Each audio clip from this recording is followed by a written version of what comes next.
పూర్ణమదః పూర్ణమిదం పూర్ణాత్ పూర్ణముదచ్యతే పూర్ణస్య పూర్ణమాదాయ పూర్ణమేవావశిష్యతే. ఓం శాంతి శాంతి శాంతి. అయమాత్మా సర్వేషాం భూతానాం మధు అస్య ఆత్మనః సర్వాణి భూతాని మధు యశ్చాయమస్మిన్ ఆత్మని తేజోమయో అమృతమయ పురుషో యశ్చాయమధ్యాత్మకం ఆత్మ తేజోమయో అమృతమయ పురుషో అయమేవ సహ యోయమాత్మ ఇదమృతం ఇదం బ్రహ్మ ఇదగుం సర్వం. నిన్న ఈ విషయాన్ని గురించి కొంచెం చర్చించుకున్నాం. దానికి ఇంకొక అర్థం కూడా ఉందన్నమాట. ఇంకొక అర్థం కూడా ఉంది. ఈ సమష్టి జీవుల యొక్క కర్మ ఉంటుంది మన ప్రారంధం. ఈ ప్రారంధాన్ని అనుభవింపజేయాలంటే మరి భూమి అవసరమే, నీళ్ళు అవసరమే, అగ్ని అవసరమే, గాలి అవసరమే, ఆకాశం అవసరమే, సూర్యుడు అవసరమే, చంద్రుడు అవసరమే, దాంతోపాటు ధర్మం అవసరమే, సత్యం అవసరమే, మానుషం అవసరమే, ఇవన్నీ అవసరమే. ఇవన్నీ ఉన్నా మన వీటిని నడిపించడానికి ఒక అంతఃకరణం కూడా కావాలి కదా. అది ఇక్కడ ఆత్మగా మనం అనుకోవాలి. సమిష్టి అంతఃకరణం. ఎట్లయితే భూమి సమిష్టిగా తయారైందో అందరి కోసము, ఏ విధంగా నీళ్లు సమష్టిగా తయారైనాయో, ఏ విధంగా అగ్ని సమష్టిగా తయారైందో, ఆ విధంగానే అంతఃకరణం అనేది ముందు సమష్టిగా తయారవుతుంది. ఒకటి భూమి మాదిరిగా, నీళ్ళ మాదిరిగా, అగ్ని మాదిరిగా, గాలి మాదిరిగా, సూర్యుని మాదిరిగా, చంద్రుని మాదిరిగా ఒక సమిష్టి అంతఃకరణం అనేది ఏర్పడుతుంది. అయమాత్మ సర్వేషాం భూతానాం మధు, దానికి అర్థం అదనమాట. రెండో అర్థం 14వ మంత్రం. భూతానా మధు అంటే మన సమిష్టి బ్రహ్మదేవుడు మొదలుకొని పిపీలికాది పర్యంతం గల సకల జీవుల యొక్క ప్రారంధాన్ని అనుభవింపజేయాలంటే దీనికి శరీరం ఉండాలి. ఈ శరీర నిర్మాణాని కోసం అయ్యి మరి ఇంతకుముందు చెప్పిన భూమి కానీ, నీళ్ళు కానీ, అగ్ని కానీ, గాలి కానీ, వాయువు కానీ, ఆకాశం కానీ, సూర్యుడు కానీ, చంద్రుడు కానీ, ఈవెన్ సత్యం కానీ, ధర్మం కానీ, మేఘాలు కానీ ఎన్నో చెప్పిండు కదా. ఇవన్నీ అవసరం అన్నమాట. మరి ఇవి నడవాలంటే దీనికి ఒకటి అంతఃకరణం ఉండాలి కదా, సూక్ష్మ శరీరం ఒకటి ఉండాలి కదా. మరి ఈ సూక్ష్మ శరీరం మరి కూడా అది కూడా తయారు కావాలి కదా. అది కూడా ఈ భూమి ఎట్లా తయారైందో, నీళ్ళు ఎట్లా తయారైనాయో, ఈ వస్తువులన్నీ ఎట్లా తయారైనాయో సమష్టి అంతఃకరణం కూడా ఒకటి తయారైంది. సమిష్టి అంతఃకరణం. నేను ఇంతకుముందు చెప్పింది ఏమో అది సిద్ధిది, సాధన సిద్ధికి సంబంధించి. ఇది ఇది ఇది ఇది ఇది ఇంకోటి అన్నమాట. అయమాత్మ సర్వేషాం భూతానాం మధు. ఈ సమిష్టి ఆత్మ ఉన్నది. ఆత్మ అంటే ఇక్కడ సూక్ష్మ శరీరం. ఆత్మ అంటే ఇక్కడ అంటే 19 అవయవాలు కలిగినటువంటి సూక్ష్మ శరీరము, పంచ జ్ఞానేంద్రియాలు, పంచ కర్మేంద్రియాలు, పంచ ప్రాణాలు, మనస్సు, బుద్ధి, చిత్తం, అహంకారంతో సమన్వయమైనటువంటి ఒక అంతఃకరణం ఉంది కదా, సమిష్టి అంతఃకరణం. సమిష్టి ఇచ్చిండ్రని నేను చెప్తున్నానా? నేను చెప్తున్నాను ఇచ్చినారని, వేరే అర్థం చెప్తున్నా. ఇంకో అర్థము, ఇంకో గూఢ రహస్యమైన అర్థం ఉన్నదని చెప్తున్నా. ఇప్పుడు పుస్తకంలో ఉన్నాయి అని చెప్పట్లేదు కదా, దాంట్లో ఉన్నాయి చెప్పట్లేదు కదా, నేను లేని కూడా చెప్తున్నాను కదా. అర్థమైందా? ఆ విధంగా ఇప్పుడు సమిష్టి ఏ విధంగా సమష్టి కోసం భూమి, నీళ్లు, అగ్ని, గాలి, వాయువు అన్నీ ఏర్పడి శరీరాన్ని ఇట్లా తయారు చేసినాయో, ఒకదానికొకటి కార్యకారణ భావ సంబంధం అయ్యి, ఆ విధంగానే మన సమిష్టి ప్రారంధం కోసము, మన సమిష్టి ప్రారంధం సాఫల్యం కోసం ఒక సమిష్టి అంతఃకరణం ఏర్పడింది. ఆ అంతఃకరణం ఏర్పడింది, మళ్ళీ ముక్కలై ఒక్కొక్క శరీరంలో ఒక్కొక్క ముక్క వచ్చేసింది. మరి వచ్చేసింది. మీరు మాట్లాడుతున్నారు, నేను మాట్లాడుతున్న, సమస్త జీవరాశులు మాట్లాడుతున్నాయి. జాగ్రత్త అవస్థ, స్వప్నావస్థ, సుషుప్తి అవస్థ పొందేది అదే కదా, బుద్ధి కదా, అంతఃకరణమే కదా. 14 లోకాలు కదా. శరీరం అంతా నిర్మాణమైంది, అంతఃకరణం లేకపోతే ఏం చేస్తుంది ఇది? మరి అంతఃకరణం కూడా నిర్మాణం కావాలి కదా, అది కూడా కార్యమే కదా. అది కూడా భూమి ఎట్లా కార్యము, నీళ్ళు ఎట్లా కార్యము, అగ్ని ఎట్లా. అర్థమైందా? అదే అన్నమాట. ఇప్పుడు ఇక ఏది పని చేయదు, అంత శరీరాలు ఉంటాయి కానీ ఏది లేవదన్నమాట. మనకు వేరే వేదంలో కూడా వస్తుంది. వేదంలో కూడా ఒక చోట మొత్తం 84 లక్షల జీవరాశులను తయారు చేసిండు. ఎవరు? బ్రహ్మదేవుడు అంట. ఆ బ్రహ్మదేవుడు 84 లక్షల చేసిండు. కానీ 84 లక్షల శరీరాలు కూడా ఏం పని చేయట్లేదు. ఏమే పని చేయట్లేదు. నోరు మాట్లాడలేదు, కన్ను కదలట్లేదు, నోరు కదలట్లేదు, కాలు కదలట్లేదు, చేతులు కదలట్లేదు, ఎంత కదిలించినా కదలట్లేదు. ఇక నువ్వు ఏం చేయాలనే తానే ప్రవేశించి అప్పుడు ఇప్పుడు భూతాలని లేచి తాను ప్రవేశించడం వల్ల దాని తాత్పర్యం ఏంటంటే ఇది అనమాట. సమష్టి అంతఃకరణ ముందు అన్ని భూతాల ప్రారంభాన్ని సాఫల్యం కోసము ఇవన్నీ తయారైనట్టు సమిష్టి అంతఃకరణం కూడా ఒకటి తయారయ్యి భూమి నుండి ఒక ముక్క పార్థివ శరీరం అయినట్టుగా ఆ సమిష్టి అంతఃకరణం నుండి ఒక ముక్క వచ్చేసి ఒక్కొక్క శరీరంలో ఒకటొకటి అవతరించింది అన్నమాట. అవతరించి ఇన్ని జీవరాశులుగా తయారైంది. ఈ సమిష్టి జీవుల యొక్క ప్రారంభం సమిష్టి అంతఃకరణము, దాని యొక్క కార్యము వేష్టి అంతఃకరణాలు. సమిష్టి అంతఃకరణంలో ఏ ఆత్మ ఉందో, నిత్యమైన శుద్ధమైన బుద్ధమైన ముక్తమైన ఆనంద స్వరూపమైన ఆత్మ ఉందో అదే వేష్టి అంతఃకరణంలో కూడా ఉంది. అదే నువ్వు, అదే నేను అనేది దీనికి రహస్యం అన్నమాట. దాంట్లో పుస్తకంలో లేనిది ఇది. అయమాత్మ సర్వేషాం భూతానాం. అది ఎందుకంటే కొన్ని రహస్యాలు గురువుల దగ్గర ఉండాలి. కొన్ని రహస్యాలు గురువుల దగ్గర ఉండాలి. అది అయిపోయింది. ఆ బ్రహ్మదేవుడు శరీరాలను తయారు చేసి ఏవి కదలకుండా కూర్చున్నాయి చూడు, అట్లా అయిపోతుంది పరిస్థితి. అది దాంతో ఇప్పుడు ఏమైందంటే ఇది ఆ సమిష్టి అంతఃకరణంలో ఏముందో ఈ వెష్టి అంతఃకరణంలో కూడా అదే ఉంది. ఏముందంటే ఆత్మ. అది ఉంటేనే నడుస్తుంది. ఆ ఆత్మే మనం. సవాయమాత్మ సర్వేషాం భూతానాం అధిపతి సర్వేషాం భూతానాం రాజా తద్యథా రతనాభౌత రచనేమౌ తారా సర్వే సమర్పితాః ఏవమేవాస్మిన్ ఆత్మని సర్వాణి భూతాని సర్వే దేవాః సర్వే లోకాః సర్వే ప్రాణాః. సర్వే ప్రాణాః అంటే ఏంటంటే మొత్తం 84 లక్షల జీవరాశుల్లో ఉన్న సూక్ష్మ శరీరానికి సంబంధించిన 19 అవయవాలు కూడా మనల్ని ఆశ్రయించుకునే, నేను కాదు మనల్ని ఆశ్రయించుకోను. అయితే ఆత్మన సమర్పిత అంటే ఆశ్రయించుకోవడం వలన కాదు, ఇవన్నీ కలిసి మనకు సేవ చేస్తున్నాయి. ఇవన్నీ కలిసి మనకు సమర్పితం అంటే ఏంటంటే అక్కడ ఆశ్రయం అని కాదు, మనకి సేవ చేస్తున్నాయి ఇవన్నీ. మనము రాజా అని చెప్పినాం అన్నమాట. ఇట్లా మనం 14 లోకాల లోపట 14 లోపాల బయట ఓం ఇత్యేత దక్షిణమిదగం సర్వోపవ్యాఖ్యానం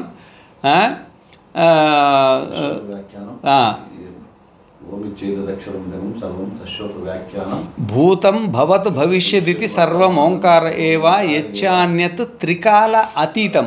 అంటే సృష్టికి అతీతంగా కూడా మనం ఉన్నాం. ఇప్పుడు సృష్టి లోపల ఉన్నాం. ఇదంతా సృష్టికి అతీతంగా ఉన్నది. మన స్వరూపం లోపల ఈ బ్రహ్మాండం అంతా కలిసి కూడా ఎంత ఉంటుందంటే ఒక పరమాణువు అంత ఉంటుంది. ఒక పరమాణువు అంత ఉంటుంది అనమాట. మా ఒక స్వామి జోక్గా చెప్పేది అనమాట. జోక్ అంటే ఇంకా అది సత్యమే. ఇప్పుడు ఈ పెద్ద ఇది సౌరమండలం, ఇది సౌరమండలంలో భూమి ఉన్నది. ఈ సౌరమండలంలో భూమి ఉన్నది అన్నమాట. ఈ సౌరమండలం అంటే పాలపుంత. ఈ పాలపుంతలో భూమి ఉంది. ఓ పాలపుంతలో ఆ కొసకు పోయి ఈ భూమిని చూస్తే, ఆ కొసకు పోయి పాలపుంతలో ఆ కొసకు పోయి ఈ భూమిని చూస్తే ఇది ఒక ఆవగింజంత ఉండొచ్చు. ఈ ఆవగింజంత భూమిలో 3 భాగాలు నీళ్లు, ఒక భాగం మాత్రమే భూమి. ఈ ఒక భాగం భూమిలో కూడా 3 భాగాలు పర్వతాలు, అరణ్యాలు, ఇవన్నీ జనావాసానికి అనుకూలం లేని ప్రాంతం. ఆ 1వ భాగం ఉంది కదా, 4వ భాగం కాలు భాగం అంటారు అక్కడ భాష. కాలు భాగం. ఈ కాలు భాగంలో ఎన్ని దేశాలు, ఎన్ని వందల దేశాలు ఉన్నాయో తెలియదు. ఇన్ని వందల దేశాలు ఉన్నాయి.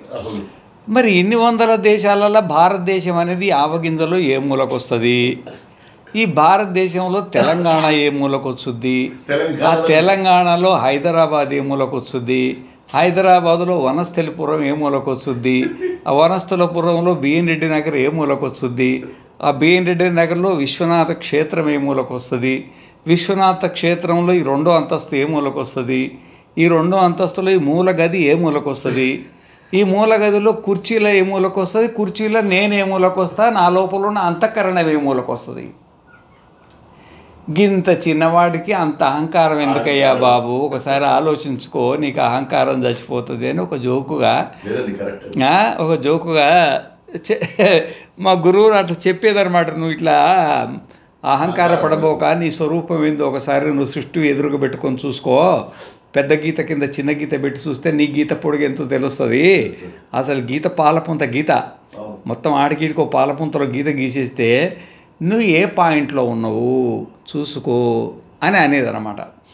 ఆ విధంగా ఈ సృష్టి అంతా ఏకాంశేన స్థితో జగత్, ఏకాంశేన స్థితో జగత్ అన్నమాట. ఈ మన లోపల ఈ స్థితి అనేది ఏకాంశం అంటే పరమాణువంత ఉన్నది అంతా కలిసి. ఈ పరమాణువంత లోపట ఉన్నాం, ఈ పరమాణువంత జగత్ కంటే మనం బయట ఉన్న విశాలమైనటువంటి ఆత్మను అని నువ్వు తెలుసుకో. శరీరావచ్ఛిన్న చైతన్యం నిజమే, నువ్వు అంతఃకరణావచ్ఛిన్న చైతన్యం నిజమే, కానీ ఇంతే కాదు. ఈ సత్యాన్ని నువ్వు ఈ మధుకాండ ద్వారా, ఈ మధుకాండ అనేది శ్రవణ మనన నిధిధ్యాసనాలు పుస్తకాలు చదివితే కొంత జ్ఞానం కలుగుతుంది. కానీ పుస్తక జ్ఞానం నీకు ఆత్మసాక్షాత్కారం కలిగిస్తుంది అంటే అది మాత్రం మరి నాకైతే అది కొంచెం ఇబ్బంది అవుతుంది. అందుకనే అనుభవం కలిగిన గురువుల సన్నిధానంలో కొంతకాలం ఉండి వాళ్ళకి సేవ చేయడం ఏంటంటే అక్కడ ఉండి శ్రవణ మనన నిధిధ్యాసనాలు చేస్తేనే కానీ ఇది ఆత్మసాక్షాత్కారం అనేది. అందుకే సమిత్పాని శ్రోత్రియం బ్రహ్మనిష్టం అన్నాడు అనమాట. లేకపోతే ఇంట్లో కూర్చొని చదువుకుంటే అయిపోతుంది. ఆ సమిధలు ఎందుకు, గురువు దగ్గరికి పోవడం ఎందుకు, మళ్ళీ ఆయన శ్రోత్రియుడు బ్రహ్మనిష్ఠుడు కావడం ఎందుకు, మళ్ళీ శరణాగతి పొందడం ఎందుకు, ఇదంతా అవసరమా?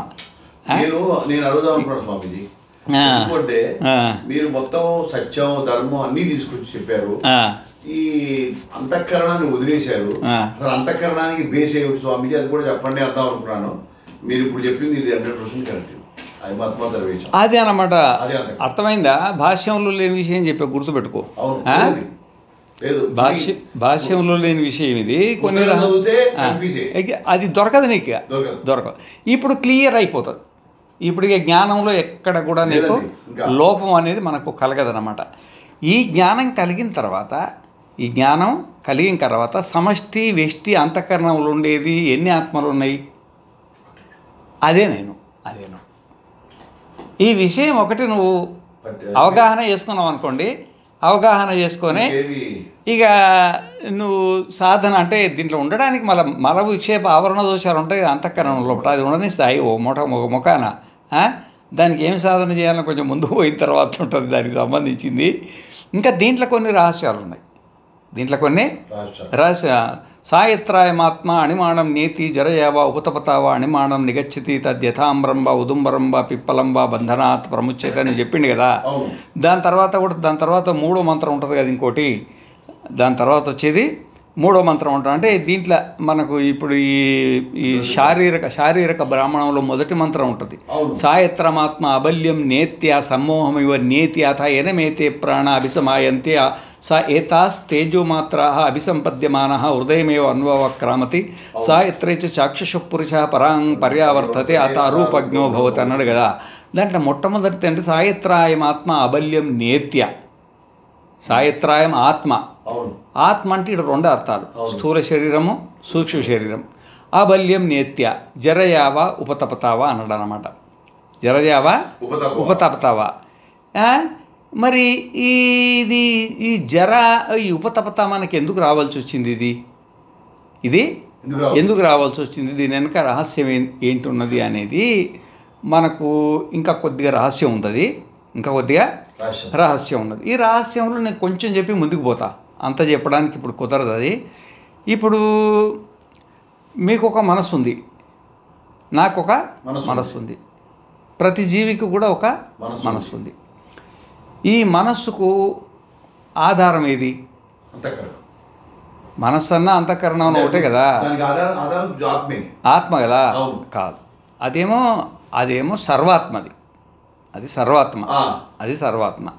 ఆ సర్వాత్మ ఉండంగా కూడా, ఆ సర్వాత్మ మనస్సుకు ఆధారంగా ఉండగా కూడా, మనసుకు సర్వాత్మ ఆధారమే, దానికి ఏం డౌట్ లేదు.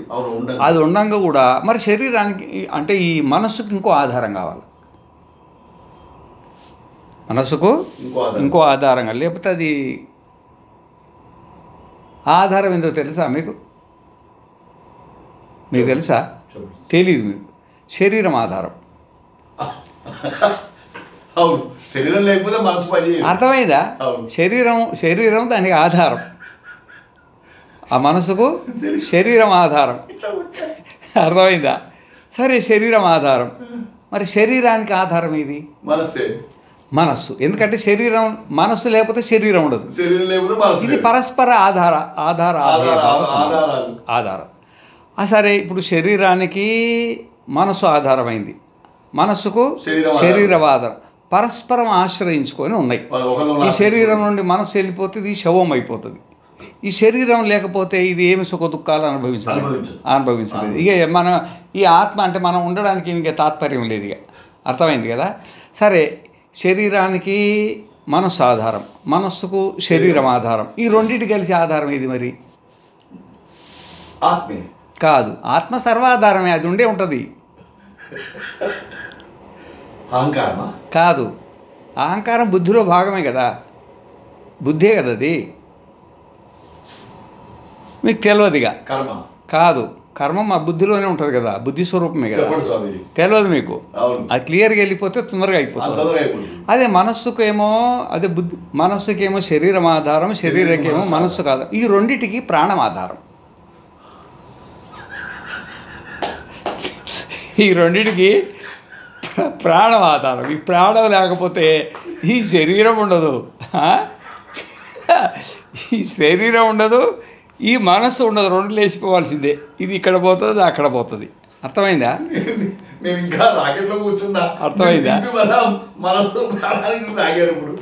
అవునా కాదా? ప్రాణానికి ఆధారం, ప్రాణం ఆధారము, శరీరానికి మనస్సు. ఈ రెండిటికి కలిపి ప్రాణం ఆధారం. రెండు పనిచేయి. ఉపనిషత్తు కాదు, యథార్థం. ఇది యథార్థము. నీకు ఉపనిషత్తు ఏం చదవలే, ముక్కులో గాలి తీసే ఉంటుందేమో, ఉపనిషత్తు ఆపుద్దా? అర్థమైందా? ప్రాణం ఉన్నది అది చెప్పి ఉండొచ్చు, కానీ ప్రాణం ఆధారం. మరి ప్రాణానికి ఆధారం ఏది? అర్థమైందా? ప్రాణానికి ఆధారం ఏంటంటే అపానం. అపానం ఆగిపోతే ప్రాణం ఎగిరిపోద్ది. ప్రాణంలోంచి వచ్చిందిగా ప్రాణ అపాన వ్యాన ఉదాన సమానాలు. ఇప్పుడు ప్రాణం నుండి, ప్రాణం కాదు, అది గాలి. గాలే ప్రాణాపాన వ్యానోదానాలుగా మారింది. దేని స్థానంలో అది ఉన్నది. అయితే ఈ ప్రాణం నిలవాలంటే అపానం ఉండాలా. నువ్వు అపానం ఆపి వీడు చచ్చిపోతారా చచ్చిపోడా చూడు. నువ్వు డాక్టర్లను పోయి అడుగు. ప్రాణము మనకు కింద నుండి అపానం అనేది వెళ్ళిపోకపోతే వీడు తప్పకుండా చచ్చిపోతాడు, గ్యారంటీగా వస్తాడు వీడు. నువ్వు పోయి చచ్చిపోతాడు. ఇక అయిపోయి. ఈ ప్రాణం అంతా అపానం చేతిలో ఉంది, అపానంతో బతుకుతున్నది ప్రాణం. ఇది ప్రాణానికి ఆధారం అపానం. అర్థమైందా? రాసుకో. ప్రాణానికి ఆధారం శరీరానికి ఆధారము మనస్సు. ఆధారం మనస్సు. ఈ మనస్సుకు శరీరానికి రెండిటికి కలిపి ఆధారం ప్రాణం. ఈ శరీరము మనస్సు ఆధారం ప్రాణం. ఈ ప్రాణానికి ఆధారం అపానం.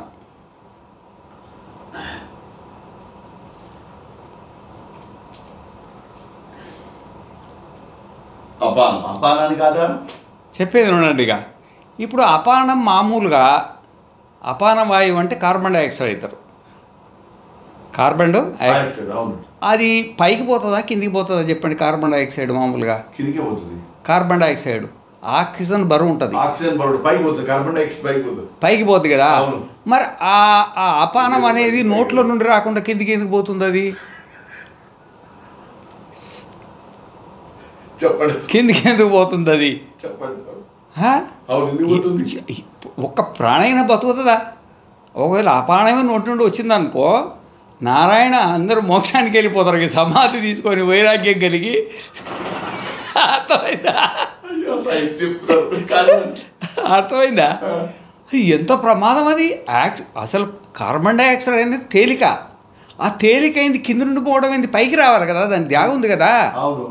ఇప్పుడు పైన ఉంది కదా కిందికి పోయింది, మళ్ళీ కింద నుండి పైకి రావచ్చు కదా, అది మధ్యలో ఆపింది ఏంది, అది వ్యానం. ఈ వ్యానం అనేది వ్యానం అన్నమాట. వ్యానం ఏం చేస్తుందంటే వాస్తవికంగా దానికి అర్థం అది కాకపోయినా కానీ ఇంకోటి చెప్తా, అదొక నేను తర్కం చెప్పినది, అదొక తర్కం చెప్పినది. కానీ వాస్తవికం ఏంటంటే ప్రాణం ఎట్లా స్వతంత్రమైందో అపానం కూడా ఎట్లా స్వతంత్రమైంది. ఏమి ప్రాణం పైకి లేచి ప్రాణానికి అపానానికి సంబంధం లేదనుకో, ప్రాణానికి అపానానికి సంబంధం లేదనుకో. ఇప్పుడు భార్యాభర్తలు ఉన్నారండి, భార్యాభర్తలు ఉంటారు కదా, ఈ భార్యాభర్తలకు ఇద్దరికి మధ్యలో ఒక సంబంధం ఉంటుంది. ఏం సంబంధం అంటే అది వివాహం. అది వివాహం ఏంటంటే తాళి కట్టడం, బొట్టు పెట్టడం, ఏదో ఒకటి ఉంటుంది కదా. అంటే ఇద్దరిని బంధించింది చూడు, ఇద్దరిని భార్యాభర్తలను బంధించింది చూడు, ఆ బంధించింది ఒక సంబంధం ఉంది కదా. ఆ విధంగానే ఈ ప్రాణాన్ని అపానాన్ని, అంటే అపానం కిందికి వెళ్ళిపోకుండా ప్రాణం అపానం వెళ్ళిపోకుండా ఇది బంధించేస్తుంది అన్నమాట. అది లేకపోతే ఇక ప్రాణం పైకే పోతుంది, అపానం కిందికే పోతుంది. అర్థమైందా? ఇప్పుడు గాలి పైకి పోతుంది, పైకి పోయినాక లోపలికి లాగుతుందిగా, బయటికి పోనీయకుండా పోయింది అట్లే పోయింది అనుకో, ఏం చేస్తారు, మరి లోపలికి లాగేది ఏంది, అపానం. అది వ్యానం అన్నమాట. వ్యానం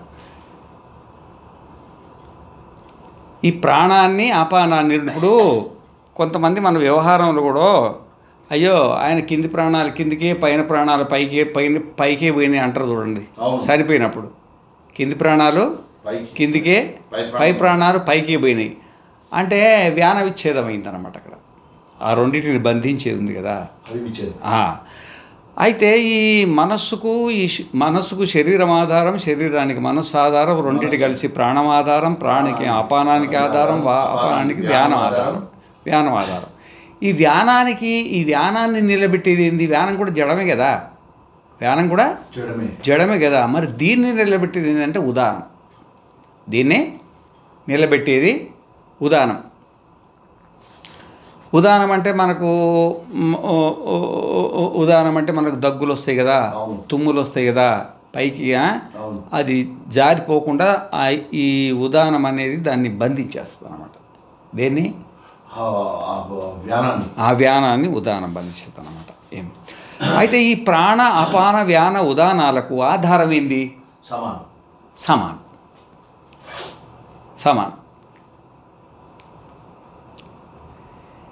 ఎందుకంటే ఈ సమాన వాయువు మన బొడ్డు దగ్గర ఉండి ఆ జీర్ణాశయంలో తిత్తి ఉంటుంది కదా రసాన్ని, ఆ రసాన్ని సమానంగా శరీరంలోకి పంపితేనే ఈ ప్రాణాపాన వ్యానాలు ఇవి 4 కూడా ఉంది. ఇప్పుడు మనం దేవుడికి నైవేద్యం పెడతాం. ఏమి దేవుడికి ఇప్పుడు ఏ గుడిలోనైనా శివాలయంలో కానీ, విష్ణు ఆలయంలో కానీ, గణపతి దగ్గరనే కానీ, సరస్వతి దగ్గరనే కానీ, ఈవెన్ ఏ గుడికి పోయినా కానీ దేవుడికి నైవేద్యం పెడతాం కదా. దేవుడికి నైవేద్యం పెట్టినప్పుడు మనం ఏ మంత్రాలు చెప్తాం చెప్పండి.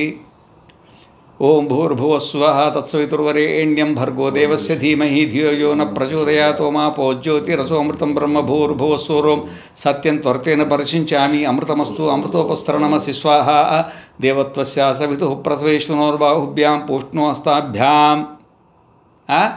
ఓం శ్రీ పరమేశ్వరాయ నమః.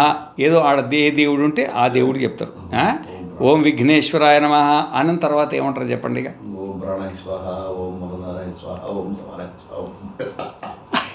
ప్రాణాయ స్వాహ, అపానాయ స్వాహ, ఉదానాయ స్వాహ, సమానాయ స్వాహ.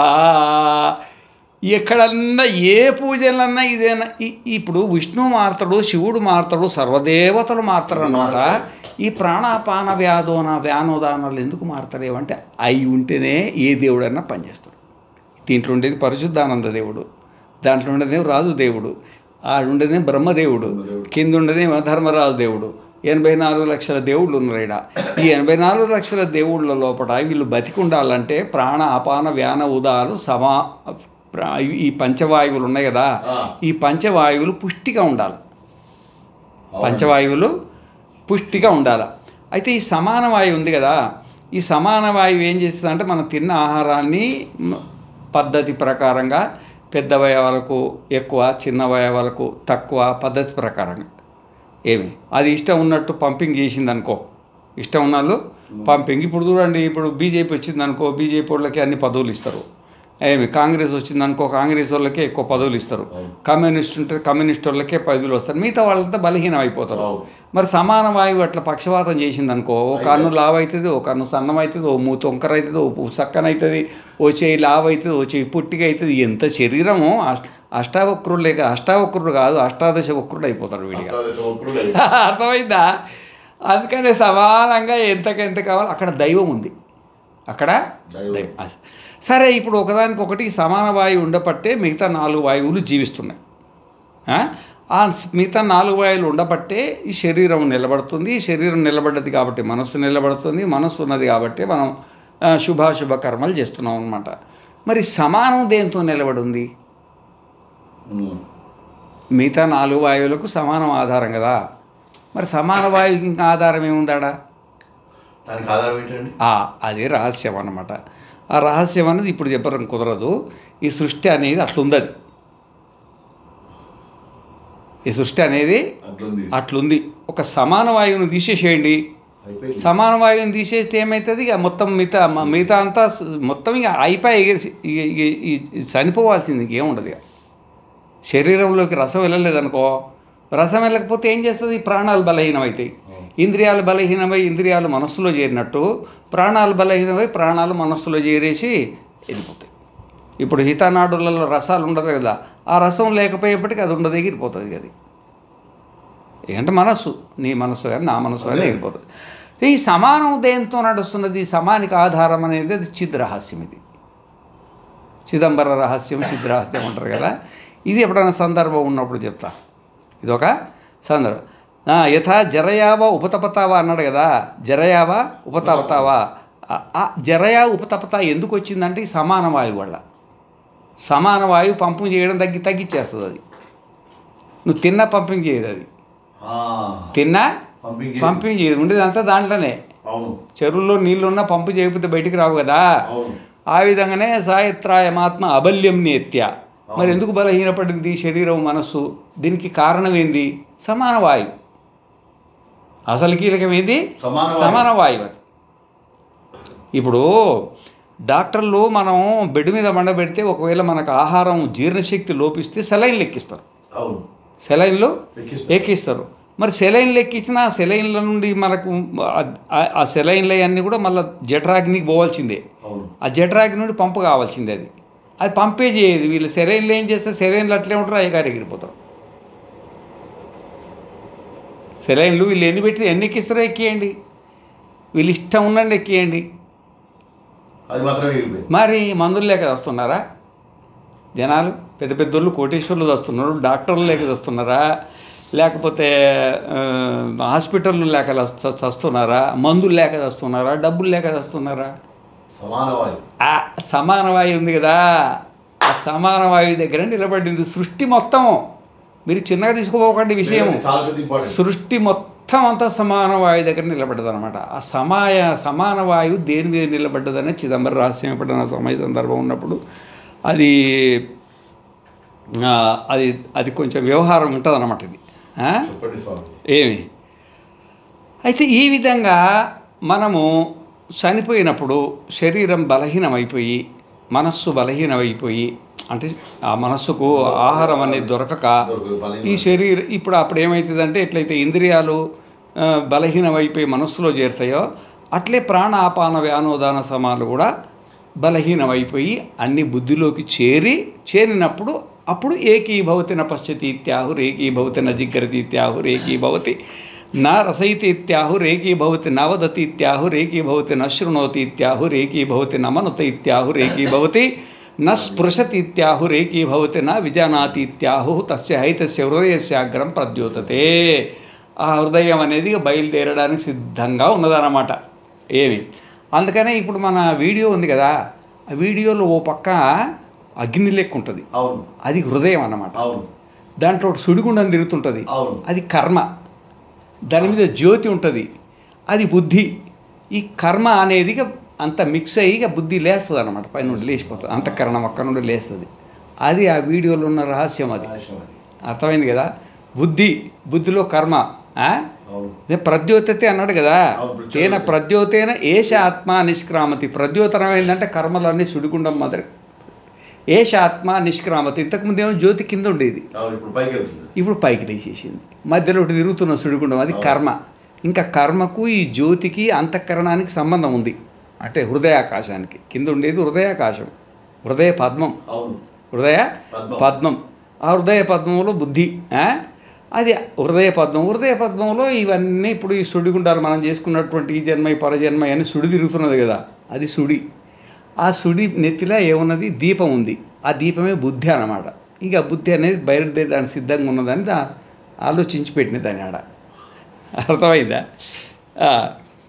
తేన ప్రద్యోతేన ఏష ఆత్మ నిష్క్రామతి. ఈ విధంగా మనం చేసుకున్నటువంటి పుణ్యపాప కర్మాలన్నీ, మనం అనుభవించిన కర్మలు పోను శేషకర్మలన్నీ ఒకటేసారి జాగృతమైపోయి దాంట్లో బలమైన కర్మ ఒకటి బయటికి వచ్చి, ఆ బలమైన కర్మ జాతి ఆయుస్సు భోగాన్ని నిర్మాణం చేస్తాయి. జాతి ఆయుస్సు భోగం అంటే ఈ కర్మ అనుభవించడానికి దీనికి ఏ జాతిలో పుట్టాలా, దీనికి ఎంత ఆయుస్సు, అంటే కర్మకు ఎంత చేసిందో అంతే అనుభవించాలి కదా. 1000 సంవత్సరాలు ఉండదు కదా ఆయుస్సు. తర్వాత భోగం, మరి ఎవరెవరితోటి ఈ సుఖ దుఃఖం అనుభవించాలా అనేది అన్ని ముందాడ ఏర్పాట్లు అయితే కదా. జాతి ఆయుస్సు భోగం ఏమి, ఈ జాతి ఆయుస్సు భోగానికి సరిపడ శరీరం అక్కడ నిర్మాణం అయిన తర్వాతనే ఏష ఆత్మ నిష్క్రామతి. ఏష ఆత్మ నిష్క్రామతి అంటే ఇక బుద్ధి బయలుదేరుతుంది. బుద్ధి మనం ఒకటే అయినాం కాబట్టి, బుద్ధికి మనకు తేడలేం కాబట్టి మనం బయలుదేరినామనే మనకు భావన ఉంటుంది అనమాట. ఇది జ్ఞానులకు చెప్తలేడు కదా, సహజంగా అందరికీ చెప్తున్నాడు. ఏష ఆత్మ నిష్క్రామచి చక్షుష్టోవా మూర్ధనోవా అన్యేభ్యోవా శరీర దేశేభ్య.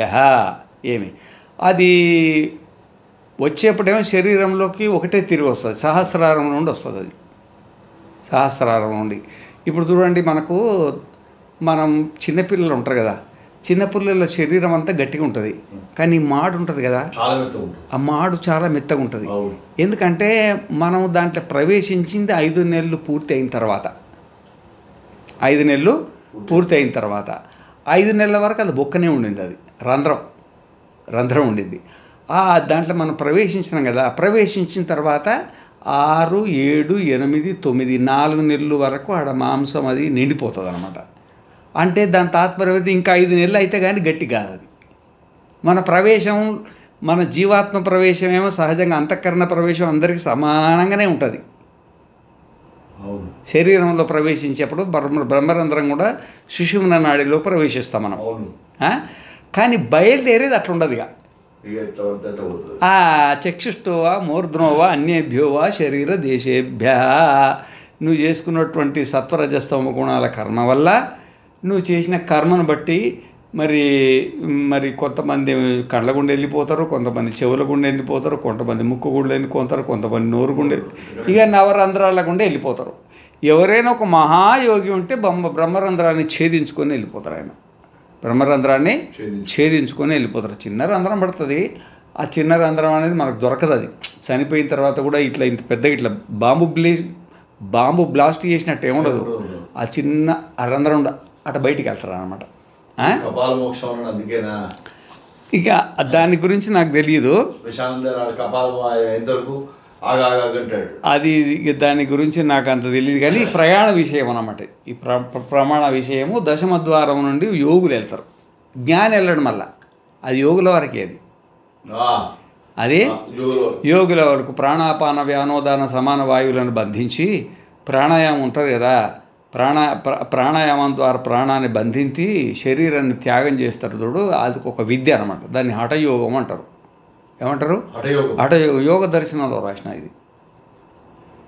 యోగ దర్శనంలో సమగ్రంగా రాసిన యోగ దర్శనానికి సంబంధించిన 5 వ్యాఖ్యానాలు ఉన్నాయి కదా. 5 వ్యాఖ్యానాలలో ఇది ఎట్లా ఈ కపాల మోక్షం అంటారు వాళ్ళు, ఏ విధంగా జరుగుతుంది, ఇది హఠయోగానికి సంబంధించిందంతా దాంట్లో నీట్గా రాసిన. కానీ దీనికి సంబంధం లేదు, ఇది జ్ఞానం. ఇది జ్ఞానం. ఇంతకుముందు జరిగిందంతా అజ్ఞానం. ఇదంతా అజ్ఞానం. నేను ఆత్మనని తెలివని శరీరమే అంటే మనస్సే నేను అనుకొని ప్రయాణం చేసే వాళ్ళ పరిస్థితి. చక్షుష్టోవా మూర్ధనోవా అన్యేభ్యోవా శరీర దేశేభ్య తముత్క్రామంతం ప్రాణం అనుత్క్రామతి. ఇక మనం బయలుదేరినప్పుడు మన అసలు శిష్యుడు ఏంటంటే ప్రాణం, అంటే ప్రాణోపాన వ్యానోదానాలన్నీ కలిపి ప్రాణాలు, ప్రాణం ప్రాణం అనుత్క్రామంతం సర్వే ప్రాణాః అనుత్క్రామంతి. ఈ ప్రాణాలు బయలుదేరేపటికి ప్రాణాలను ఆశ్రయించుకున్నటువంటి కర్మేంద్రియాలు జ్ఞానేంద్రియాలు ఉన్నాయి కదా, అవి బయలుదేరుతాయి అంటే ఇప్పుడు ఏదన్నా మనము తీర్థయాత్రకు పోయినప్పుడు ఒక దారెంబడి పోతే ముందు గురువు పోయి ఆయన ఎంబడి శిష్యుడు ఒక లైన్గా పోతారు చూడు, అట్లా లైన్గా పోతారని అట్లా కాదనమాట. ఇది ఒక వరుస క్రమంగా పోతారని, ఒకరి తర్వాత ఒకరు పోతారని అట్లా అనుకోకూడదు. ఇది అట్లా ముందు ప్రాణాలు వెళ్తాయి, ప్రాణాలు వెంబడి అన్నీ ఒకటేసారి అయిపోతాయి, ఇంచుమించు అంతా ఒకటేసారి కట్ట వెళ్ళిపోతుంది. కానీ ప్రాణాలకు ప్రాధాన్యం ఇచ్చిండు, అంటే ప్రాణాపాన వ్యానోదాలకు ప్రాధాన్యం ఇచ్చిండు. దాని తర్వాత కర్మేంద్రియాలు జ్ఞానం అంతా కలిసికట్టుగానే వెళ్తాయి. కానీ అట్లా పద్ధతి ఉన్నదని చెప్తుండ అనమాట. సర్వే ప్రాణ అనుత్క్రామంతి సవిజ్ఞానో భవతి. అప్పుడు మనకు కేవలం ఏముంటుందంటే విజ్ఞానం మాత్రమే ఉంటుంది. అప్పుడు విజ్ఞానం మాత్రమే. మనం స్వప్నంలో ఉంటాం, మనం ఇప్పుడు జాగ్రత్తలు ఉన్నాం కదా, స్వప్నంలో ఏముంటుంది అప్పుడు కూడా గట్లే మన విజ్ఞానం మాత్రమే ఉంటుంది. స్థూల శరీరము స్థూల ప్రపంచము ఏది ఉండదు, విజ్ఞానం మాత్రమే ఉంటుంది. మనం స్వప్నాలు చూస్తాం కదా, అట్లా విజ్ఞానం మాత్రమే ఉంటుంది. స విజ్ఞానో భవతి స విజ్ఞానమేవ అన్వావక్రామతి. విజ్ఞానమేవ అన్వావక్రామతి. ఏమి మరి అంటే విజ్ఞానమేవ అన్వావక్రామతి. విజ్ఞానం అంటే ఏంటంటే ఇప్పుడు మనకు స్వప్నాన్ని గురించి మనకు వచ్చేసింది కదా, ఒక చోట స్వప్నంలో వచ్చింది కదా. మరి దాంట్లో మరి మనకు ఎక్కడెక్కడ ఇష్టం ఉంటే అక్కడక్కడ పోతుంటాం కదా స్వప్నంలో, ఎక్కడెక్కడ ఇష్టం ఉంటే అక్కడక్కడ. ఇక్కడ కూడా చనిపోయినప్పుడు మనకు ఆ కర్మల యొక్క ఉంటుంది కదా, ఆ కర్మలన్నీ మిశ్రితమైన బలమైన కర్మ ఒకటి జాగృతం అయిపోయి మనకు మన శరీరం మనం అంతా కనబడుతుంది. అక్కడ ప్రత్యక్షం అయిన తర్వాత ఓహో నాకు ఇది కర్తవ్యం, నేను ఇక్కడ వెళ్ళిపోవాలని అప్పుడు కోరిక పుడుతుంది. ఇప్పుడు కోరిక అక్కడ పనిచేయదు, ఇక్కడ కోరిక అప్పుడు పనిచేయదు. అప్పుడు జాగృతం అవుతుంది. అప్పుడు తల్లి తండ్రి నేను ఎవరి దగ్గర రుణం ఉన్నా, ఎవరి బాకీ ఉన్నా, అయ్యో వీడి దగ్గరికి పోవాలా, అది ఇది మనకు స్వప్నంలో ఎట్లుంటుంది, మన జాగ్రత్తావస్థ అధీనంలో ఉంటుంది. స్వప్నం చనిపోయినప్పుడు కూడా అట్లే మన జాగ్రత్తావస్థ అధీనం మనకు ఉండదు. ఈ శరీర సంబంధం అయింది. ఇప్పుడేమో కేవలం ఈ జన్మకు సంబంధించిన కొన్ని మాత్రం ఉంటాయి అట్లా. కానీ అప్పుడు అన్నీ కలిసి మనకు అక్కడ ఇక ఎవరెవరితో సంబంధాలు ఉన్నాయి ఏవని జ్ఞాపకం వచ్చి ఓహో వీని దగ్గర నేను అప్పు తీసుకున్నా, వీడికి నేను సేవ చేసిన, ఇట్లాంటివన్నీ మనకు ప్రత్యక్షంగా అక్కడ కనబడతాయి కదా. ఓహో నేను ఇక్కడ పోవాలని అప్పుడు బుద్ధి పుడుతుంది అన్నమాట. అందుకే ఎంవ్యం వాపి స్మరణ భావం త్యజత్యంతే కళేవర. ఎంవ్యం వాపి స్మరణ భావం అంటే ఎక్కడ స్మరించిండు, అది చనిపోయినప్పుడు ఆ లోపల ఉన్నది కదా, బుద్ధి లోపల విజ్ఞానం భవతి అన్నాడు కదా. ఆ బుద్ధి ఉంది కదా, బుద్ధి ప్రద్యోతతే అన్నాడు కదా. ఆ ప్రద్యోతనం అంటే ఆ కర్మలన్నీ వెలుగుతాయి కదా. ఆ కర్మలన్నీ వెలగడం అంటే జ్ఞాపకం రావడం. అప్పుడు జ్ఞాపకం వచ్చి అయ్యో నేను ఫలాని వాళ్ళకి రుణపడి ఉన్నా, ఫలాని వాళ్ళ దగ్గరికి మనం స్వప్నం మన అధీనం లేకుండానే ఎట్లుంటుంది, అట్లా మన అధీనం లేకుండానే మనకు అవన్నీ స్మరణలు వస్తాయి. స్మరణలు వచ్చి ఎంవ్యం వాపి స్మరణ భావం త్యజత్యంతే కలేవరం తమేవైతే దాన్ని స్మరించుకుంటూనే వెళ్తాడు ఈ మహానుభావుడు. అందుకే చెప్తున్నాడు అనమాట. సవిజ్ఞానో భవతి స విజ్ఞానమేవ అన్వావక్రామతి. తన ఏ విధంగా కోరికలు ఉంటే ఆ కోరికలను బట్టే వెళ్తుంటాడు, కోరికలను బట్టే వెళ్తాడు అనమాట. అందుకనే మనకు స్వప్నంలో ఎట్లయితే మన అధీనంలో ఉండదో మరణం కూడా మన అధీనంలో ఉండదు. కానీ జాగ్రత్తలో బలమైన సంస్కారం ఉందనుకో, ఆ బలమైన సంస్కారం స్వప్నంలో కూడా వస్తుంది, స్వప్నంలో కూడా వస్తుంది అన్నమాట. ఆ విధంగానే మనం మోక్షాన్ని పోవాలని గ్రంథాలు చదువుతాయి కాదు, బలమైనటువంటి సాధన ఉండాలి. బలమైనటువంటి సాధన ఉండి మనకు ఇంతకుముందు స్వప్నాన్ని గురించి ఒక విషయం చెప్పిండు కదా, స్వప్నాన్ని గురించి ఒక విషయం చెప్పిండు అనమాట. మనకు అక్కడ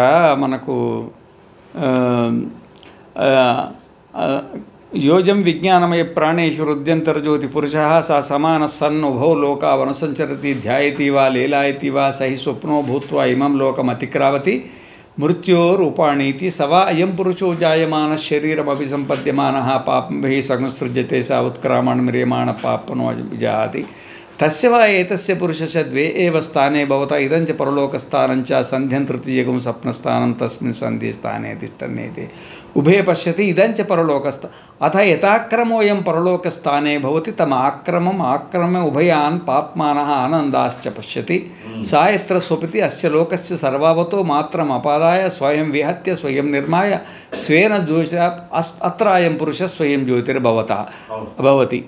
దీని తర్వాత కూడా మనం ఇంకొక మంత్రం ఏం చదువుకున్నామంటే, మనకు అక్కడ స్వప్నంలో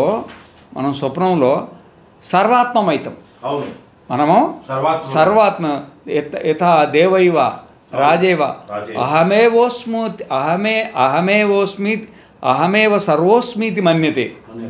సర్వోస్మీతి మన్యతే సోస్య పరమోలోక అన్నదా.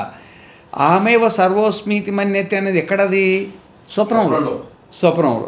ఆ స్వప్నంలో ఆ భావం నీకు ఎందుకు వచ్చింది? జాగ్రత్తలో సాధన చేసినావు కాబట్టి.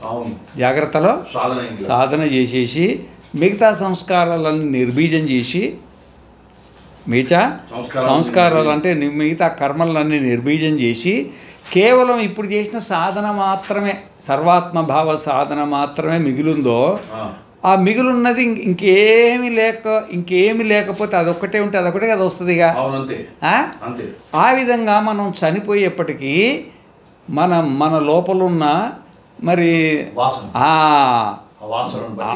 మన ఇప్పుడు దగ్ధ కర్మాణం అన్నాడు.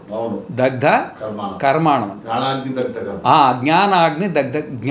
జ్ఞానాగ్ని ఏంటంటే సర్వాత్మభావమే జ్ఞానాగ్ని. ఆ సర్వాత్మభావం చేత నేను కర్మకు అధికారిని కాదు, నేను సర్వాత్మను, నేనేమి కర్మ చేయలేదు, నేను పుణ్యం చేయలేదు, నేను పాపం చేయలేదు, నాకు స్వర్గం సంబంధం లేదు, నాకు నరకం సంబంధం లేదు, నేమి సంబంధం లేదు. ఆ బుద్ధి చేసినవన్నీ నా మెడకేసుకొని నేను ఇప్పటిదాకా పుణ్యాత్ముని, పాపాత్ముని, నేను మనిషినని, నేను పశువునని, నేను పక్షినని, నేను దేవతనని 84 లక్షల రకాలుగా నేను భావించుకున్నాను కదా. ఇది నాకు ఏమి సంబంధం లేదు, కర్మ మాత్రం నాకు సంబంధం లేని వ్యవహారం. నేను కేవలము నిత్య శుద్ధ బుద్ధ ముక్తమైన ఆత్మను తప్ప నాకు ఏమి లేదు. ఈ అన్ని ఆత్మలకు నేను సర్వాత్మను, నా వల్లనే ఈ సృష్టి అంతా నడుస్తున్నది అని తన సర్వాత్మత్వను దర్శనం చేసుకొని జాగ్రత్త అవస్థలో తన సర్వాత్మత్వలో ఉండగలిగిన వాడు స్వప్నావస్థలో కూడా సర్వాత్మ అవుతారు అన్నమాట. అట్లా స్వప్నంలో సర్వాత్మగా మనకు భావన కలిగినప్పుడే ఈ శరీరాన్ని త్యాగం చేసినప్పుడు సర్వాత్మ భావం వస్తుంది అనేది లింక్ ఇడ. అది కాదు, నీకు స్వప్నంలో సర్వాత్మ భావం రాలేదనుకో,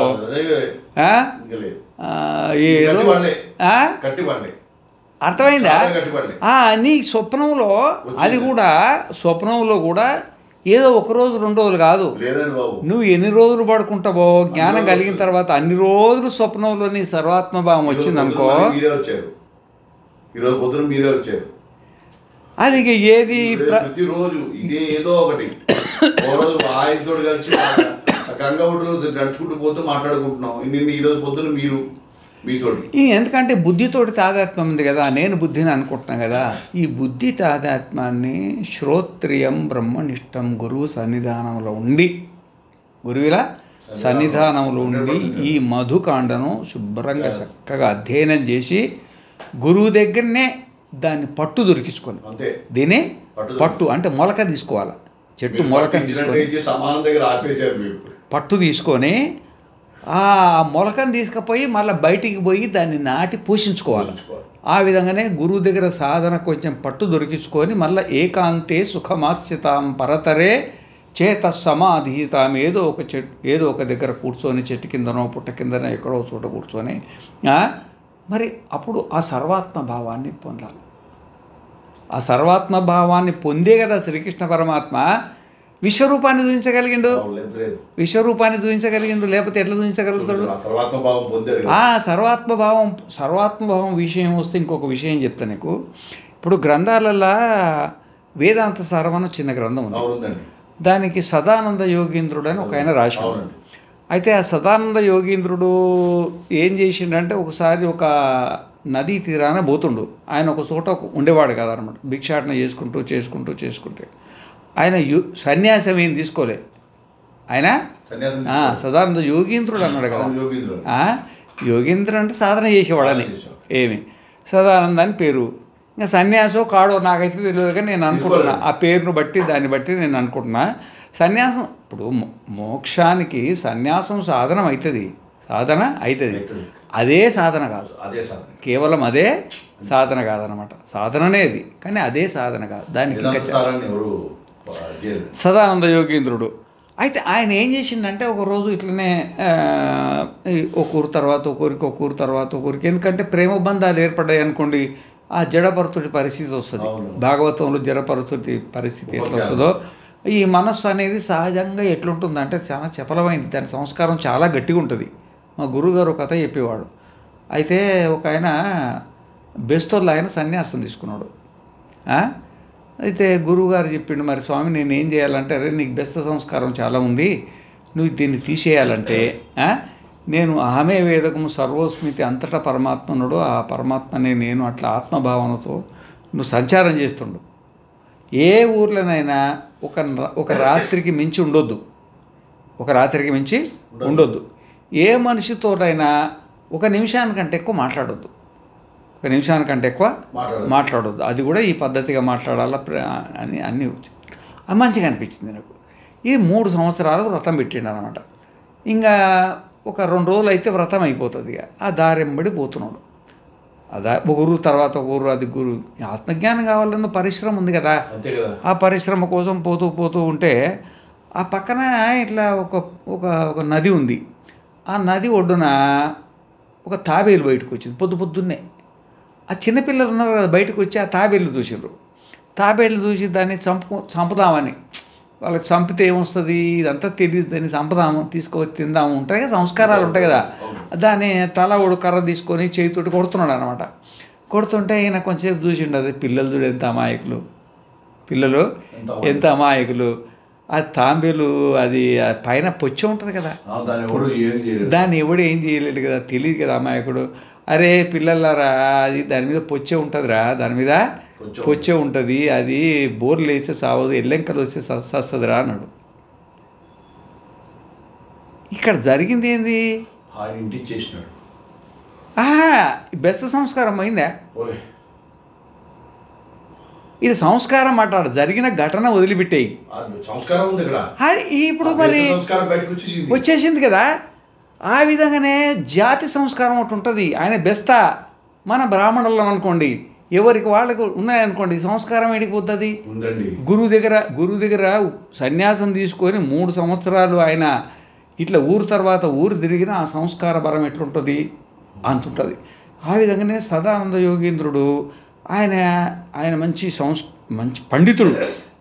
ఈ విషయాలను తెలిసి అరే మనం ఎవరితోటి ఏ మాత్రమైన సంబంధం ఉండకూడదని ఒక నదీ తీరాన పోతూ ఆయన పొద్దున్నే ఇక సూర్యోదయం అవుతుందన్నమాట, స్నానం చేసి కొంతసేపు ఇట్లా సమాధిలో కూర్చొని తర్వాత పోదామనుకొని సమాధిలో కూర్చుంటే తర్వాత ఏమైందంటే సర్వాత్మ భావం అయిపోయింది. సర్వాత్మ పోయి ఆత్మ ఇంటిగా, ముందు సర్వాత్మ తర్వాత ఆత్మస్వరూపం. దాన్ని నిర్వికల్ప సమాధి అంటారు. దీన్ని ఏమంటారు? నిర్వికల్ప సమాధి. దీన్ని ధర్మమేఘ సమాధి అని కూడా వీళ్ళు మన యోగులు అంటారు. ధర్మ సమాధి ఇలా ఈయనకు ముందే ఈ యోగాభ్యాసం ఉంది, అంటే సమాధి అభ్యాసం ఉంది. ఆ సమాధి అభ్యాసంలో ఏమైందంటే తీవ్ర సమాధి కలిగింది. ఇక ఆయనకి ఏం తెలియదు. ఇక ఇట్లా మరి ఓసారి ఏమైందంటే నదిలో నీళ్లు ఒకసారి నీళ్ళ ఉరువడిని బట్టి నీళ్ళు ఆ పక్క వస్తాయి, ఒకసారి ఈ పక్క వస్తాయి. ఎండాకాలం వచ్చేప్పటికి ఈ పక్క పొలాలలో నీళ్ళు ఆ పక్క వెళ్ళిపోయినాయి, నది పాయ ఎట్లా వెళ్ళిపోయింది. పాయ ఎట్లా వెళ్ళిపోతే మనం నీళ్ళు తీసుకొచ్చి మోటార్లు గీటర్లు యాతాలు ఉంటుంది, యాతాలు ఆ యాతాలు వేయాలి కదా అని ఆ యాతం కోసం నీళ్ళు లాగాలి కదా, కాలువ చేయాలి కదా, యాతాలే అంటారా, ఇట్లా ఇట్లా ఇట్లా ఇట్లా అంటారు, ఇట్లా కర్ర పెట్టి ఆ పాతకాలం కథ ఇది. దాన్ని యాత అంటారు, తెలంగాణలో అంటారు, అక్కడ ఏమంటారో తెలీదు, యాతాలు అంటారు. అయితే ఈ యాత నీళ్ళ కోసం ఆయన రైతు గారు ఆ ఇసుకనంతా లాగుతున్నాడు. ఇసుక లాగుతుంటే ఇది తలకాయ కనబడింది. అరే ఇదేంటి ఎంటకలు కనబడుతున్నాయని ఇట్లా చూసేప్పుడు మనిషి భయపడ్డాడు. కుళ్ళిపోలే, కుళ్ళి అట్లే ఉందన్నమాట, బతికిన శరీరం ఉన్నట్టు. ఊరోళ్ళందరూ కబురు, ఊరోళ్ళందరూ వచ్చేసిండ్రు. అరే ఈ గడ్డము ఎంట్రకూరలు ఇవన్నీ చూసేసి యోగి ఉన్నాడు. యోగి మామూలు బండి చేతి ఇట్లా షేవింగ్ గీవింగ్ చేస్తారు కదా, ఇంత ఘనం పెరిగింది కాబట్టి యోగి ఉంటాడు, ఈయనను జాగ్రత్తగా బయటకు తీసేయాలని ఉంటారు పాతకాలం సంస్కారం ఉన్నోళ్ళు. ఆయన తీసుకొచ్చి ఆ నది ఒడ్డున చెట్టు ఉంటే చెట్టు కింద అట్లేనే ఆయన పద్మాసనం వేసుకొని కూర్చున్నాడు కదా, అట్లే ఉంది అది. ఆసనం మీద అట్లే కూర్చోబెట్టేసిండు. పుట్టేసిన తర్వాత ఏం చేస్తే బాగుంటుంది, ఇది మరి మనకేం అర్థం కాకపోయే. ఓన్ని నీళ్ళని పోస్తుండ్రు ఊరోళ్ళంతా, ఎన్ని నీళ్ళు పోసినా అట్లే ఉన్నాడు కానీ ఏం కదులుతలేడు, మెదులుతలేడు. అరే ఎన్ని ఏమైందో మనకు తెలియదు కదా అని ఆ సమీపంలో ఒక ఆశ్రమం ఉంటే, ఆశ్రమంలో ఒక స్వామి, ఒక గురువు ఉంటే, ఆ గురువు దగ్గరికి పోతే ఆ గురువు వచ్చి చూసిండు. అరే ఇది మీకు అర్థం కాని వ్యవహారం, ఇది నిర్వికల్ప సమాధి పోయిండు.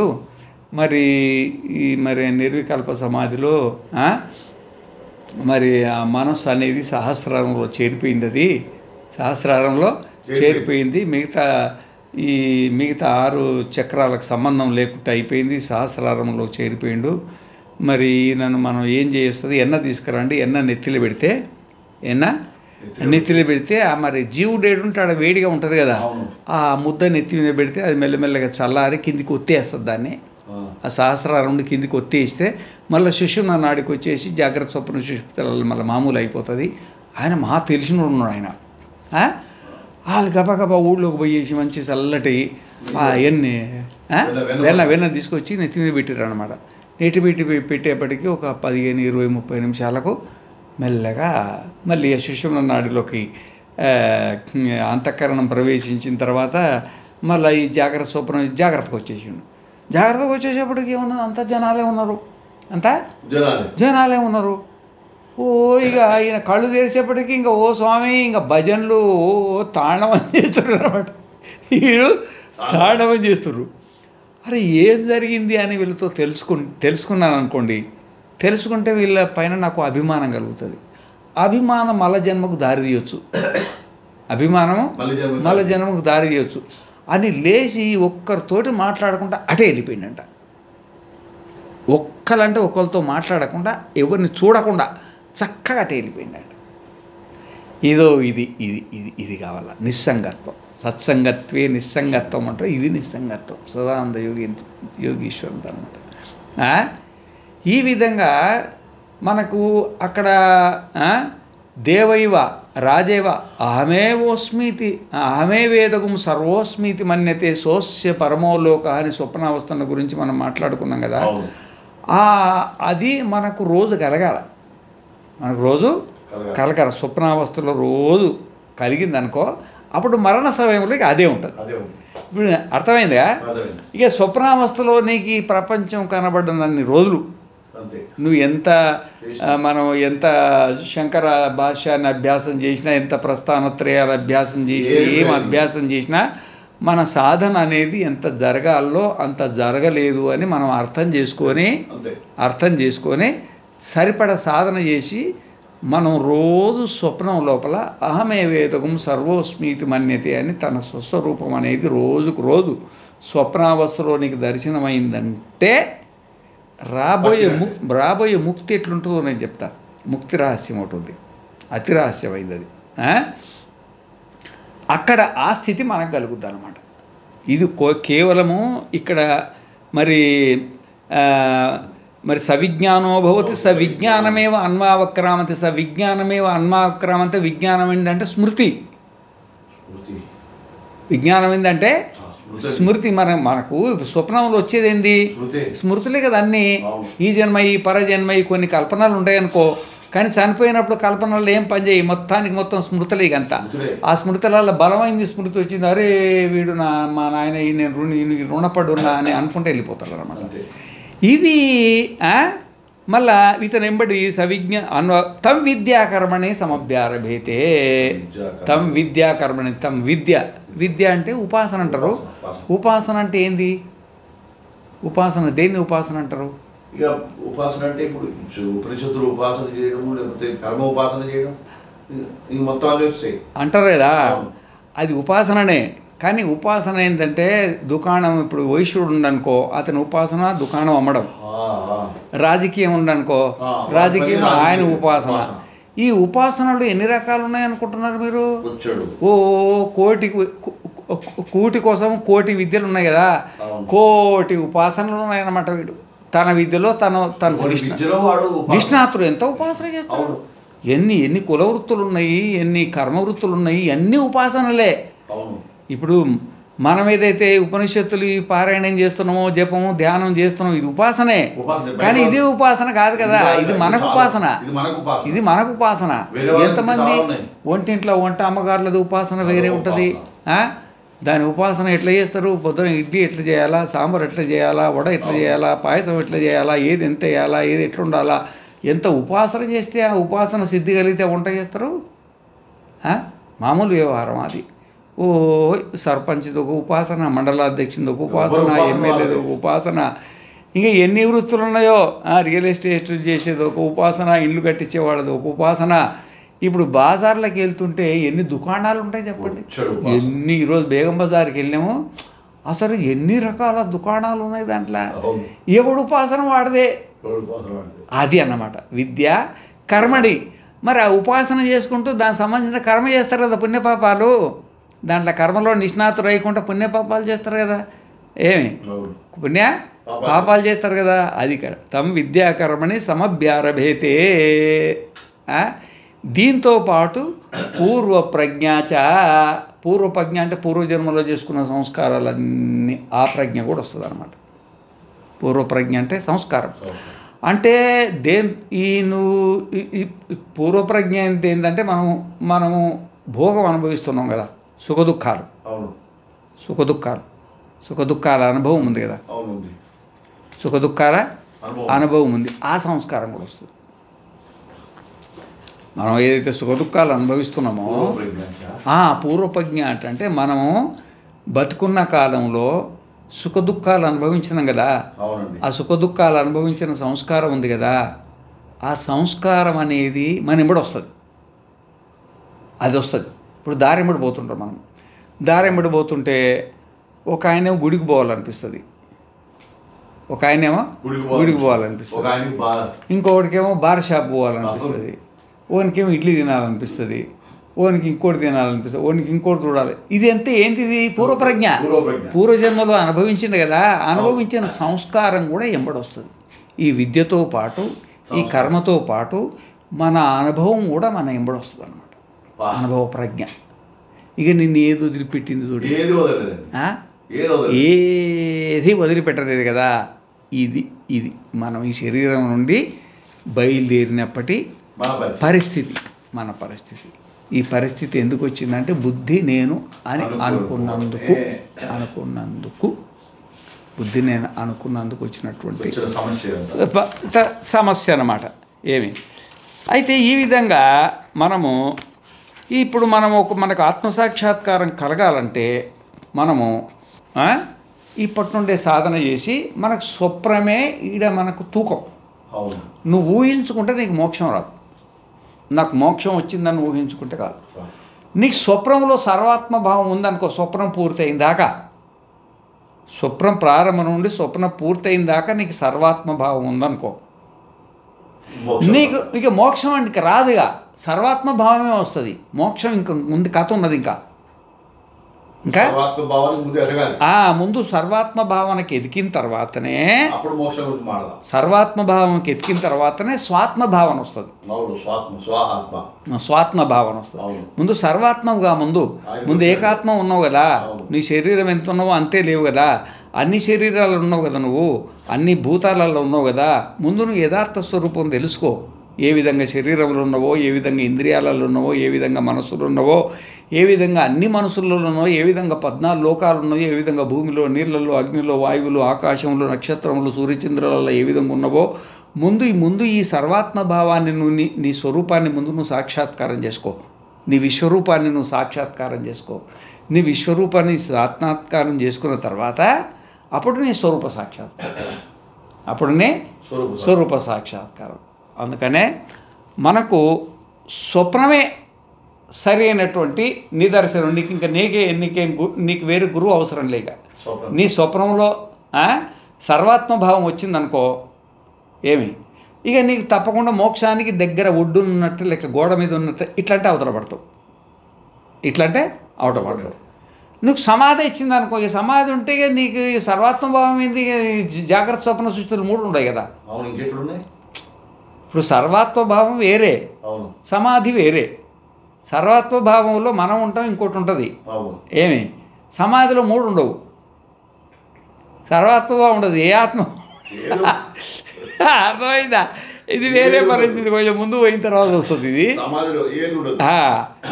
అందుకనే ఇక్కడ ఈ మంత్రం అనేది చాలా ముఖ్యమైనది అన్నమాట, చాలా ముఖ్యమైనది. ఇక్కడ మనం జాగ్రత్త అలర్ట్ కావాలి. సవిజ్ఞానం భవతి సవిజ్ఞానమేవ అన్వావక్రామతి తం విద్యాకర్మణి సమభ్యారభేతే పూర్వప్రజ్ఞాచ. ఈ పూర్వప్రజ్ఞ మనకు ఉండకూడదు, ఈ విద్యాకర్మలు మనకు ఉండకూడదు. పూర్వప్రజ్ఞ ఉన్నా జన్మ వస్తుంది, విద్యాకర్మలున్నా జన్మ వస్తుంది అన్నమాట. ఆ విధంగా మన విజ్ఞానైన అనుక్రామతి ఉంది కదా, అన్వక్రామతి, అది ఉంటే ఇవన్నీ ఉంటాయి అన్నమాట. కాబట్టి మనం జ్ఞానులమైనా భక్తులమైనా ఎవరైనా కానీ మనకు ఎందుకు జన్మ వస్తుంది అనేది ఇక్కడే రాసింది. జన్మ ఎందుకు వస్తున్నది అనే కీలకం దీంట్లోనే ఉన్నది. ఈ మంత్రాన్ని నువ్వు అనుష్ఠానం చేసి ఈ మంత్రంలో ఉన్న రహస్యాన్ని నీకు జన్మ ఎందుకు వస్తున్నది అనేది దీంట్లో మూల ఉంది కదా, కీలకము. సవిజ్ఞానం బహుత్ సవిజ్ఞానమే అన్మాక్రామతి తం విద్యాకర్మణి సమభ్యారభేతే పూర్వప్రజ్ఞాచ. ఇవి ఏవి లేకుంటుంటే మనకు జన్మరాహిత్యం వస్తుంది. ఇవి ఏమి ఉండకూడదు దాంట్లో. దీంట్లో ఏది ఉన్నా నీకు ఉత్క్రమణం రెడీగా ఉందిగా, రెడీగా ఉంటుంది. ఇది ఎంత ప్రధానమైనటువంటిది అనుకున్నాం. ఇది అసలు మొత్తము మోక్షానికి బంధానికి విశ్లేషణ అంతా ఇక్కడే ఉంది. ఇది ఉంటే బంధము, ఇది లేకపోతే మోక్షం. ఇది లేక మళ్ళీ ఇంకోటి ఉండాలి, అదేందో మళ్ళీ ముందు వస్తుంది. ఇవి అయితే మొత్తం కడిగేసుకోవాలి. సమభ్యారభేతే పూర్వప్రజ్ఞాచ ఏమి. అందుకనే ఈ విధంగా మనకు మళ్ళీ జన్మ అయిన తర్వాత పుణ్యైన కర్మణ భవతి పాపేనేది ముందు వస్తుంది. పుణ్యైన కర్మణ భవతి పాపేది మంత్రం ఉంటుంది. అది ఇక పుణ్యం చేత పుణ్యలోకాలు వస్తాయి, పాపం చేత పాపకర్మాలు వస్తాయి. ఈ విధంగా ఈ అష్టవసువులు ఉన్నాయి కదా, అష్టవసువులు మన చనిపోయేప్పుడు ఈ కర్మలన్నీ మిశ్రితమైతే కదా, మిశ్రితమైన తర్వాత కానీ జాత్యాయుర్భోగాలు మనకి ఏంటో మనకు తెలియదు కదా. అష్టవసువులకు ముందే తెలుసు, అవి ముందుకే తెలుసు. మనకేమో అప్పుడు తెలిసినాయి బయలుదేరేప్పుడు, అవి ముందే తెలిస్తే ప్రమాదం కదా. అందుకని ముందే ఏం తెలియదుగా.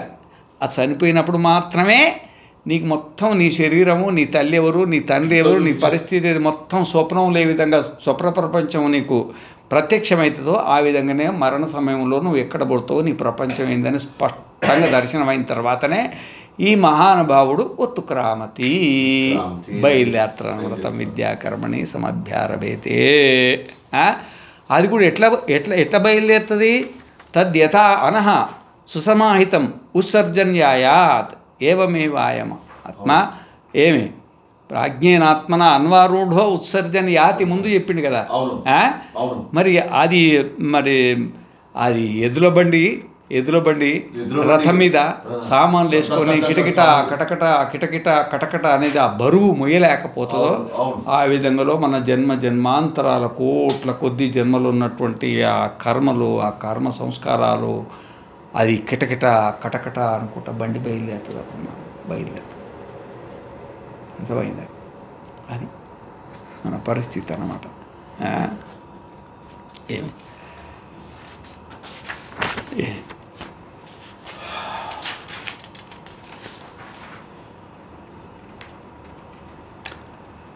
అందుకనే మరి ఆ తర్వాత మనకు ఇంకా కొంచెం వస్తుంది.